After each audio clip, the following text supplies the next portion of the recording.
يسألك الناس عن الساعة قل إنما علمها عند الله وما يدريك لعل الساعة تكون قريبا إن الله لعن الكافرين وأعد لهم سعيرا خالدين فيها أبدا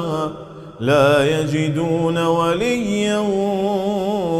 ولا نصيرا يوم تقلب وجوههم في النار يقولون يا ليتنا أطعنا الله وأطعنا الرسولا وقالوا ربنا إنا أطعنا سادتنا وكبراءنا فأضلونا السبيلا ربنا آتهم ضعفين من العذاب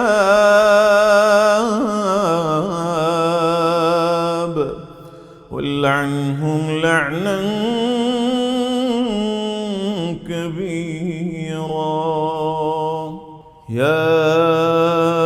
أيها الذين آمنوا لا تكونوا كالذين آذوا موسى